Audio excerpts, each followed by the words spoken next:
Hi friends, welcome to my channel. ఈరోజు మన వీడియోలోని గర్ల్స్ యూనిఫామ్ ప్యాంట్ స్టిచ్చింగ్ చేస్తున్నానండి.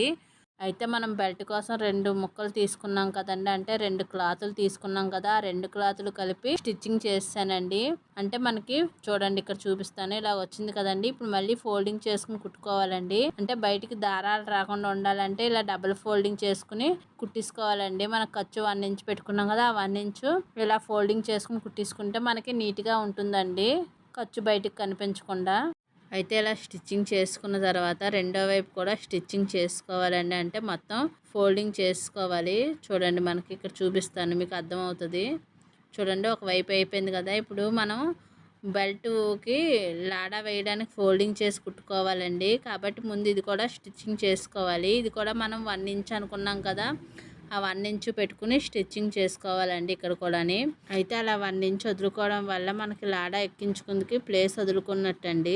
చూడండి, అయితే ఇక్కడ స్టిచ్చింగ్ చేసుకుని రఫ్ చేసుకోవాలి. చూడండి, ఇక్కడ నేను 1.5 వదులుకున్నానండి. అంటే నేను క్లాత్ 1.5 ఫోల్డింగ్ చేసి కుడతానండి. అయితే ఇక్కడ చూడండి, రఫ్ చేసాను. మధ్యలో 1 ఇంచు వదిలేసుకున్నాం కదా, 1.5 ఇంచు అది కుట్టకూడదండి, అక్కడ కుట్టకుండా వదిలేసుకోవాలి. మళ్ళీ పైన కూడా రఫ్ చేసుకోవాలండి చివరికి. ఆ 1 ఇంచ్ మటుకి కుట్టకుండా వదిలేసుకోవాలండి. ఇప్పుడు దారం తెంపేసుకోవాలి ఇక్కడ. అయితే చూడండి, ఇక్కడ చూసారు కదా, ఇలాగా గ్యాప్ ఉంచుకోవాలండి. ఈ గ్యాప్లోకి మనకి లాడా వెళ్తుందండి, లాడా ఎక్కిస్తాం కదా, దానికోసమని గ్యాప్ వదిలేసుకున్నానండి. ఇలా గ్యాప్ వదులుకుని స్టిచ్చింగ్ చేసుకోవాలి. అయితే ఇప్పుడు అయిపోయింది కదండి. ఇప్పుడు ఇటు 1 ఇంచ్ ఉంది కదా, ఈ 1 ఇంచు ఫోల్డింగ్ చేసి స్టిచ్చింగ్ చేసుకోవాలండి. ఇలా స్టిచ్చింగ్ చేసుకుంటే నీట్గా ఉంటుంది, ఖర్చు కూడా బయటకు కనిపించకుండా ఉంటుందండి. చూసారు కదా, ఇలాగా ఫోల్డింగ్ చేసుకుని మొత్తం స్టిచ్చింగ్ చేసుకుని రావాలండి. ఇలా స్టిచ్చింగ్ చేసుకోవడం వల్ల మనకు నీట్గా కూడా ఉంటుందండి. అలాగే ఇటువైపు కూడా ఫోల్డింగ్ చేసుకుని స్టిచ్చింగ్ చేసుకోవాలండి. ఇవి 2 మటుకి కలిపి స్టిచ్చింగ్ చేయకూడదండి. ఇటువైపున అటువైపే ఫోల్డింగ్ పెట్టుకుని స్టిచ్చింగ్ చేసుకోవాలండి. అలాగైతేనే మనకి లాడా ఎక్కించుకుందుకు అవుతుందండి. 2 కలిపి ఫోల్డింగ్ చేయకూడదండి ఇక్కడ.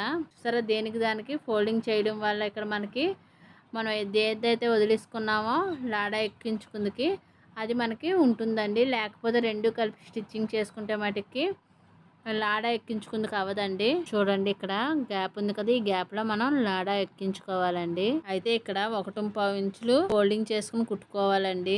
1.5 లేకపోతే 1 ఇంచు ఫోల్డింగ్ చేసి కుట్టుకోవాలండి. అయితే ఇక్కడ కోరాస్ ఉన్నాయి కాబట్టి నేను కోరాస్ లేకపోతే 1/4 ఇంచు ఫోల్డింగ్ చేసి కుట్టుకుని మళ్ళీ ఒక 1 ఇంచ్ ఫోల్డింగ్ చేసి కుట్టుకుంటే సరిపోతుందండి. అయితే కోరాస్ ఉన్నాయి కాబట్టి నేను డైరెక్ట్గా 1.5 ఇంచు పెట్టుకుని స్టిచ్చింగ్ చేసుకుంటున్నానండి. అయితే ఇది డబల్ స్టిచ్చింగ్ వేసుకోవాలండి. డబల్ స్టిచ్చింగ్ వేసుకుంటే మనకి కుట్లు ఊడిపోకుండా ఉంటాయండి. అయితే ఇప్పుడు చూడండి, బెల్ట్ రెడీ అయిపోయింది. ఇంకా మనకి స్టిచ్చింగ్ చేసుకోవడమేనండి. అయితే చూడండి, ఇక్కడ బెల్ట్ రెడీ అయిపోయింది. నాకు రెడీ అయ్యేసరికి 18 ఇంచులు వచ్చిందండి. మొత్తం 36 ఇంచులు కదా మనకి, ఆ 36 ఇంచులు వచ్చిందో లేదో చూసుకుంటున్నానండి. అయితే 36 ఇంచులు వచ్చేసిందండి. అయితే ఇప్పుడు కిస్తా జాయింట్ చేసుకోవాలండి. దానికోసం నేను 2 వైపులా సమానంగా పెట్టుకుని జాయింట్ చేసుకుంటున్నానండి. అయితే ఇక్కడ చూడండి, 2 కలుపుకుని కిస్తా జాయింట్ చేసుకుంటున్నానండి. ఒక 1/2 ఇంచు మార్జిన్తో జాయింట్ చేసుకోవాలి, సరిపోతుందండి. ఎక్కువ ఖర్చు పెట్టకూడదు ఇక్కడ. ఒక 1/2 ఇంచ్ ఉంటే సరిపోతుంది. అది డబల్ స్టిచ్చింగ్ చేసుకోవాలండి, సరిపోతుంది. ఎక్కువ ఖర్చు పెడితే బాగోదండి, ఎందుకంటే కిస్తా కదా, మనకు ఎక్కువ ఖర్చు అవసరం ఉండదు. ఇక్కడ ఒక 1/2 ఇంచ్ అయితే సరిపోతుందండి. అయితే ఇప్పుడు రెండో వైపు కూడా జాయింట్ చేసుకోవాలండి. చూపిస్తాను చూడండి, ఇక్కడ రెండో వైపు కూడా జాయింట్ చేసుకుందాం. ఇలా 2 వైపులా జాయింట్ చేసుకుంటే ఇప్పుడు ఇది బెల్ట్కి జాయింట్ చేసుకోవచ్చండి. అయితే చూడండి, ఇంకా కిస్తా జాయింట్ చేస్తున్నాను. ఇది కూడా కుట్టేసుకుంటున్నానండి ఒక 1/2 ఇంచ్ మార్జిన్తో. అంతేనండి, అయిపోయింది. ఇప్పుడు చూసారు కదా, ఇక్కడ 2 వైపులా కిస్తా జాయింట్ చేశాను. అంటే మధ్యకి రావాలండి కిస్తా అన్నది. చూసారు కదా, ఇలా మధ్యకి వచ్చిన తర్వాత ఇప్పుడు బెల్ట్ తీసుకోవాలి. అయితే బెల్ట్ తీసుకుని దాన్ని రైట్ సైడ్ వైపే ఉంచుకోవాలండి. చూడండి, రైట్ సైడ్ వైపు బ్యాక్ సైడ్ తీసుకున్నాను. ఇలా చూసారు కదా, ఇక్కడ స్టిచ్చింగ్ వచ్చింది కదా, ఈ స్టిచ్చింగ్ పాయింట్ దగ్గర మనకి ఇది కూడా తీసుకుని కిస్తా పాయింట్ ఈ స్టిచ్చింగ్ పాయింట్ దగ్గర కలుపుకొని మొత్తం కలిపి స్టిచ్చింగ్ చేసుకుని రావాలండి. ఇది మొత్తం బ్యాక్ సైడ్ వస్తుంది, మీకు అర్థమయ్యే ఉంటుంది. మొత్తం బ్యాక్ సైడ్ అంతా మనం స్టిచ్చింగ్ చేసుకుని రావాలండి. అంటే కిస్తా పాయింట్ బెల్ట్ దగ్గర మనం స్టిచ్చింగ్ చేసుకున్న పాయింట్ మొత్తం రెండు కలుపుకుని రెండు రైట్ సైడ్ వైపు పెట్టుకుని స్టిచ్చింగ్ చేసుకుని రావాలండి. అయితే ఇక్కడ బ్యాక్ సైడ్ స్టిచ్చింగ్ చేయట్లేదండి. కుచ్చిళ్ళు ఫ్రంట్ సైడే వస్తాయి మొత్తం కుచ్చిళ్ళు అన్నీని. అయితే దానికోసం ముందుగానే నేను బ్యాక్ సైడ్ అంతా ప్లెయిన్గా కుట్టించుకుంటానండి. అయితే బ్యాక్ సైడ్ కుట్టుకున్న తర్వాత ఫ్రంట్కి వచ్చే ముందు ఒక 1 ఇంచు ఎక్స్ట్రా కుట్టుకోవాలండి. ఫ్రంట్కి కుట్టుకున్న తర్వాత అక్కడి నుంచి కుచ్చుళ్ళు పెట్టుకుని రావాలండి. చూడండి ఫ్రంట్కి వచ్చిన తర్వాత ఒక 1 ఇంచ్ చూసారు కదా, ఒక 1 ఇంచ్ ముందుకు వచ్చిన తర్వాత ఈ మిగిలిన క్లాత్ అంతా కుచ్చులు పెట్టుకు రావాలండి. ఇక్కడ మనకి లూజ్ ఎంత ఉందో ఆ లూజ్ అంతా కుచ్చుళ్ళకి పెట్టుకోవాలండి. అంటే ఫిల్స్ పెట్టుకుని రావాలండి. అయితే ఇక్కడ ఒక్కొక్క ఫిల్లు 2 ఇంచులు పెట్టుకోవాలండి. అంటే ఒక్కొక్క కుర్చీ 2 ఇంచులు పెట్టుకుని రావాలండి. అలాగైతేనే మనం 6 కుర్చీలు వస్తాయి.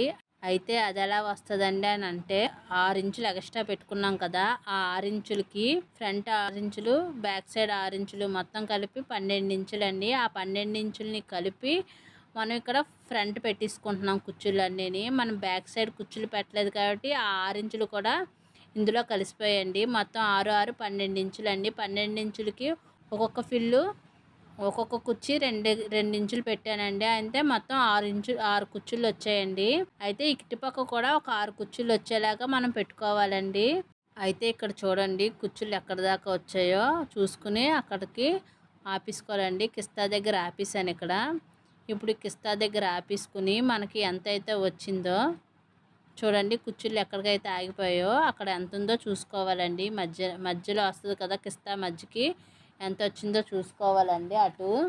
అయితే కుర్చీలు ఎక్కడికి ఆగిపోయి అక్కడి నుంచి చూసుకుంటున్నానండి. అయితే ఇక్కడ 3.5 ఇంచెస్ వచ్చిందండి.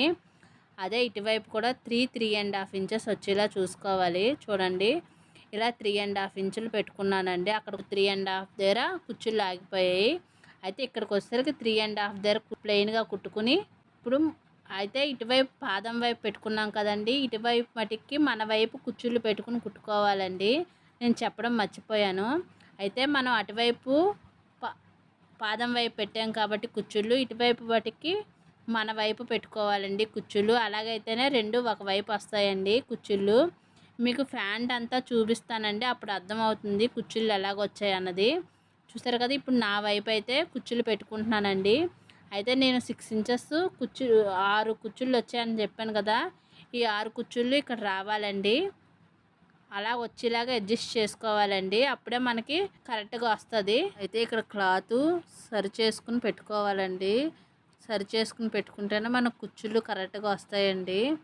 చూడండి మనకి 2 ఇంచులు అనుకున్నాం కదా ఒక్కొక్క కుర్చీ, ఒక్కొక్క ఫోల్డింగ్ 2 ఇంచులు పెట్టుకున్నాం కదా, 2 ఇంచులు ఫోల్డింగ్ ఉండేలా చూసుకుని మటుకి పెట్టుకోవాలి. మొత్తం 6 కుర్చీలు రావాలి మనకు. అటువైపు 6 కుర్చీలు వచ్చాయి కదా, ఇటువైపు కూడా 6 కుర్చీలు వచ్చేలా చూసుకోవాలండి. అప్పుడే మనకి కరెక్ట్గా వస్తాయండి. మనం పెట్టుకున్న ఖర్చుకి మనం పెట్టుకున్న లూజ్కి సరిపోతుందండి. ఇక్కడ చూడండి కుర్చీలు అయితే పెట్టేశాను కదా, ఇప్పుడు ప్లెయిన్గా కుట్టుకొచ్చేస్తున్నానండి. బ్యాక్ సైడు చూసారు కదా, ఒక 1/2 ఇంచ్ ఖర్చు ఉంటే సరిపోతుందండి. ఇక్కడ చూడండి మీకు ఫ్యాంట్ చూపిస్తాను. చూసారు కదా, రెండు వైపులా ఒకే వైపు వస్తాయి కుర్చీళ్ళు. అలా వస్తే మనకి కరెక్ట్గా ఫ్యాంట్ కుట్టినట్టండి. చూసారు కదా ఎంత నీట్గా వచ్చాయో. అయితే కొంచెం టైలరింగ్ మీద నాలెడ్జ్ ఉంటే సరిపోతుందండి, ఎవరైనా స్టిచ్చింగ్ చేసుకోగలరు. అంతేనండి. ఇప్పుడైతే పాదం దగ్గర ఫోల్డింగ్ చేసి కుట్టాలి కదండి, ఇప్పుడు ఆ ఫోల్డింగ్ కుడుతున్నానండి. చూడండి ఇక్కడ డబుల్ ఫోల్డింగ్ అంటే 2.5 పెట్టుకున్నాను కదా, 2.5 ఫోల్డింగ్ చేసి కుట్టుకోవాలండి. అయితే ముందుగా 1.5 తీసుకుంటున్నానండి. 2.5లో సగం 1.5 కదండి, ఆ 1.5 ఇక్కడ పెట్టుకుని స్టిచ్చింగ్ చేసుకుంటున్నాను. అయితే ముందు 1.5 పెట్టుకుని ఫోల్డింగ్ చేసుకుని స్టిచ్చింగ్ చేసుకోవాలండి. చూడండి ఇక్కడ తిన్నంగా 1.5 ఇంచులు పెట్టుకుని స్టిచ్చింగ్ చేసుకుని రావాలండి. ఆ తర్వాత మళ్ళీ ఫోల్డింగ్ చేసుకోవాలండి. చూడండి ఇక్కడ మళ్ళీ ఫోల్డింగ్ చేసుకుని స్టిచ్చింగ్ చేసుకోవాలండి.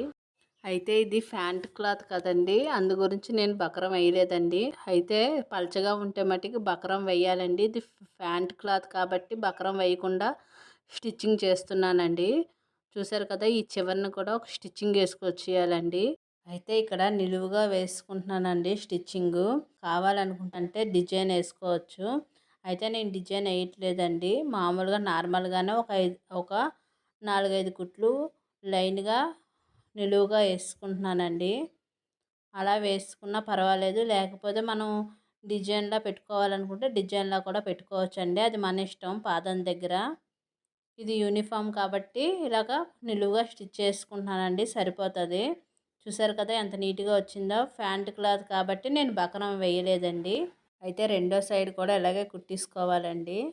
చూసారు కదా ఇలా ఫోల్డింగ్ చేసుకుని కుట్టేసుకోవాలి. అయితే నేను రెండో సైడ్ చూపించట్లేదండి. ఇప్పుడైతే మొత్తం రెండు వైపులా స్టిచ్చింగ్ చేసేసాను పాదం దగ్గర.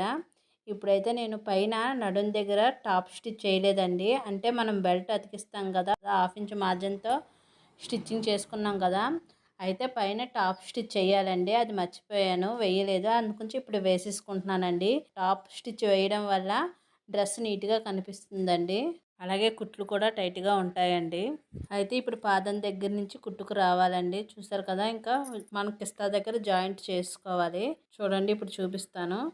తిరగేసుకోండి, ప్యాంట్ తిరగేసుకుని కిస్తా దగ్గర నుంచి జాయింట్ చేసుకోవాలండి. తిరగేసుకున్న తర్వాత ఇప్పుడు పాదం దగ్గర లూజ్ ఎంత ఉందో చూసుకుని లూజ్ పెట్టుకోవాలండి.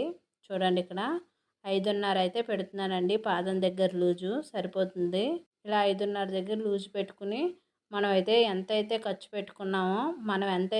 పెట్టుకున్నామో ఆ ఖర్చుతో కుట్టుకుని రావాలండి. ఆ ఖర్చు వదిలేసుకుని. చూసారు కదా ఇక్కడ పైన కిందన నేను 1.5 ఇంచు ఖర్చు తీసానండి. అయితే ఇక్కడ మటుకి హాఫ్ ఇంచే కిస్తా దగ్గర తీసుకోవాలండి. ఎందుకంటే ఎక్కువ తీసుకుంటే బాగా రాదండి కిస్తా దగ్గర, కాబట్టి హాఫ్ ఇంచే తీసుకోవాలి. హాఫ్ ఇంచ్ తీసుకుంటే ఖర్చు ఎక్కువ ఉండదు కాబట్టి మనకి నీట్గా ఉంటుందండి.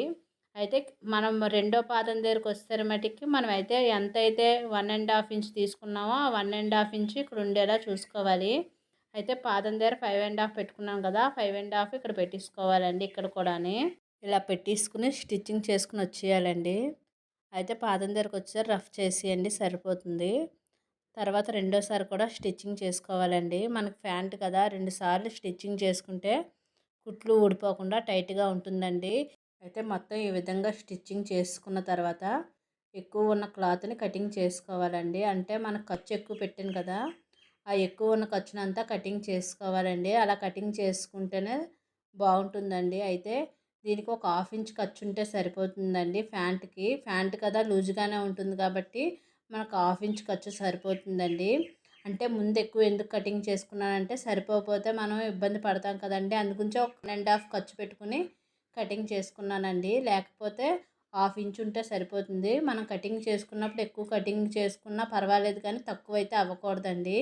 ఇది మటుకు గుర్తుంచుకోండి. తర్వాత చూసారా ఇక్కడ కట్స్ పెడుతున్నాను. ఇలా కట్స్ పెట్టడం వల్ల మనకి ప్యాంట్ తిప్పినప్పుడు నీట్గా కనిపిస్తుందండి. చూసారు కదా, గుగ్గులుగా రాకుండా ఉంటుందండి. చూడండి మొత్తానికి ప్యాంట్ స్టిచ్చింగ్ అయిపోయిందండి. అంతేనండి. అయితే ఈ వీడియో చూసాక మీరు కూడా స్టిచ్చింగ్ చేసుకోవచ్చండి చాలా సింపుల్గా. అయితే ఇక్కడ చూడండి, నాకు నడుం లూజు 18 ఇంచెస్ రావాలి. చూపిస్తున్నాను చూడండి. ఇక్కడ నాకు 18 ఇంచెస్ వచ్చిందో లేదో చూసుకుంటున్నానండి. 18 ఇంచెస్ వచ్చింది. అయితే మొత్తం నడుం ఎంత వచ్చిందో చూసుకుంటున్నానండి. మీకు ఇలా చూపిస్తే అర్థం అవ్వదండి. మళ్ళీ మొత్తం కొలత అంతా కొలుస్తున్నానండి. మొత్తం చుట్టూ కొలుచుకుంటున్నానండి. చూడండి 36.5 వచ్చింది. పర్వాలేదండి, ఒక హాఫ్ ఇంచ్ ఎక్స్ట్రా వచ్చింది. అయితే తక్కువ మటుకు రాకుండా చూసుకోవాలండి. అయితే ఇప్పుడు ప్యాంట్ లెంత్ కూడా చూసేద్దామండి. చూడండి ఇక్కడ ప్యాంట్ లెంత్ చూస్తున్నాను. నాకు ప్యాంట్ లెంత్ అయితే 32 ఇంచెస్ వచ్చిందండి. ఇక్కడ కూడా 32 ఇంచెస్ వచ్చిందో లేదో చూసుకుందామండి. అయితే చూడండి ఇక్కడ మొత్తం కొలుస్తున్నానండి. నాకు మొత్తం కొలిస్తే 32 ఇంచెస్ వచ్చిందండి. చూడండి చూపిస్తున్నాను, ఇక్కడ 32 ఇంచెస్ వచ్చిందండి. మొత్తం ప్యాంట్ స్టిచ్చింగ్ చూపించాను కదండి. ఈ వీడియో కానీ నచ్చితే లైక్ చేయండి, షేర్ చేయండి, సబ్స్క్రైబ్ చేయండి.